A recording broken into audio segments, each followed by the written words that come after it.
was excellent, Wendy. Thank you.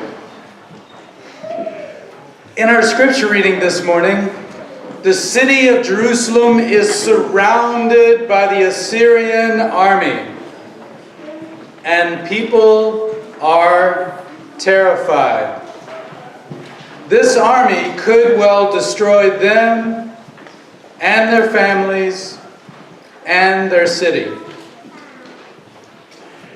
And the king of Assyria tries to persuade the citizens of Jerusalem they should just surrender, and the king of Assyria will be merciful towards them. He says, "Your God cannot save you. Where were all the gods of all the other lands that we have conquered? Their gods did nothing to save them." The king of Assyria is using fear as a weapon. The illusion is that the one with the largest army has the most power. And yet, when the king of Jerusalem, the king of Judah, goes into the house of the Lord to ask for counsel, God tells the prophet Isaiah, "Do not give in to the Assyrians. I will deliver you." And God does deliver Jerusalem. Thousands in the Assyrian army die of illness, and the king of Assyria is called back to Assyria, where his own son kills him. In our scripture readings for today, you have the direct contrast between fear and trust in the Lord. There are various instances in your life and in the world that may cause you to fear. You have random homegrown terrorists who shoot up nightclubs and outdoor concerts and schools and black churches and even synagogues.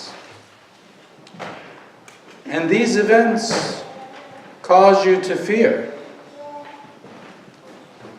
So, what do you trust in? Or who do you trust in? Do you trust in armed guards? Or do you trust in the Lord?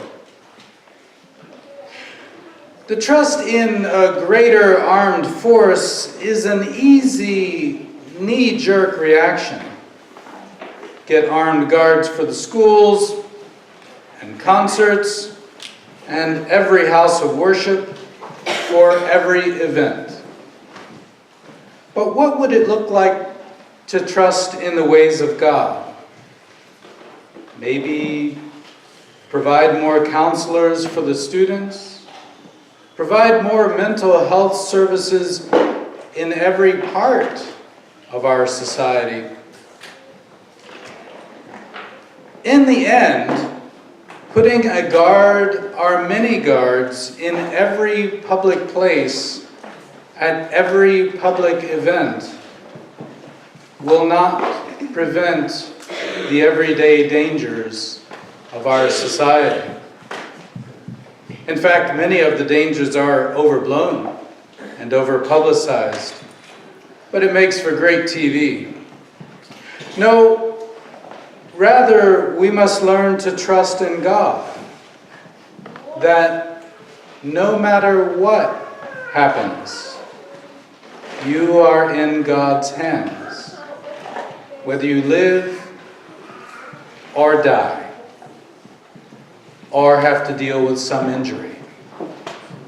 Accidents and illnesses happen all the time, and part of faith is trusting that God will help you with the fallout from life, no matter what it is.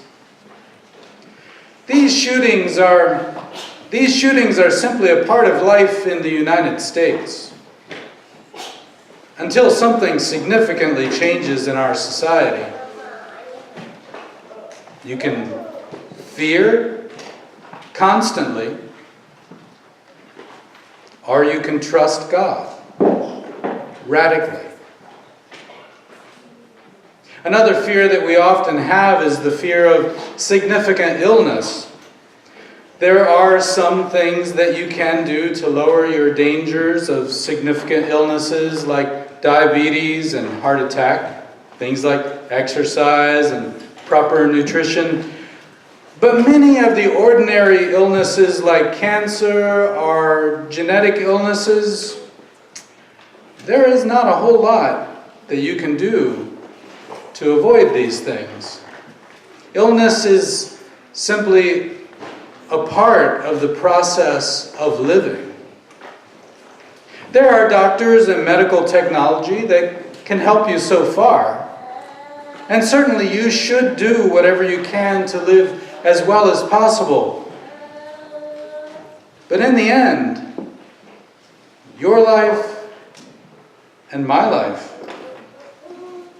are in the hands of the Lord.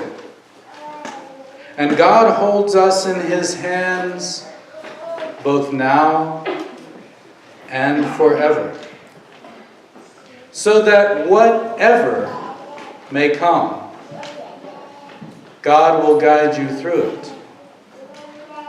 And eventually, that will include death.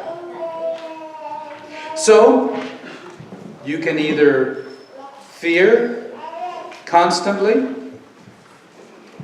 or you can trust in God radically.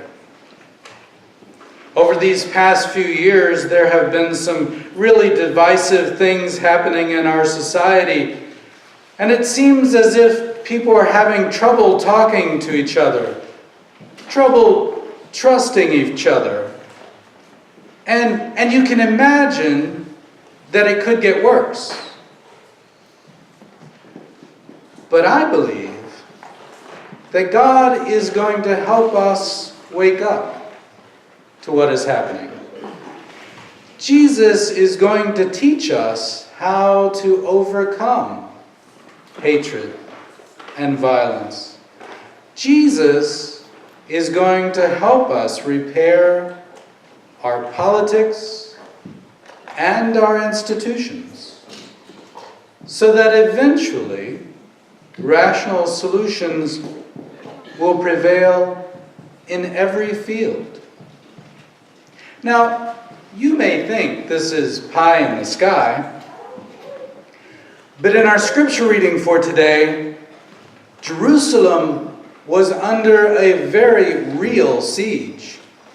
That is, they were about to be slaughtered by a very large and experienced army. And yet the word of the Lord came down and said, "Do not fear.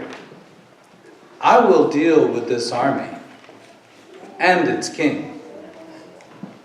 The king was destroyed, and his army withdrew. So too today, the world, in multiple ways, the world tells you to fear. Your own mind tells you to fear. And yet, you are in the hands of God. You are a child of God forever. So that no matter what happens in the world or in your life, Jesus will be with you, guiding you, strengthening you, surrounding you with people who love you.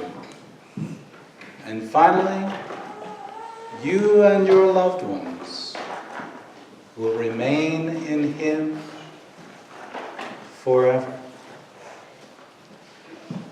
That is faith. That is Jesus.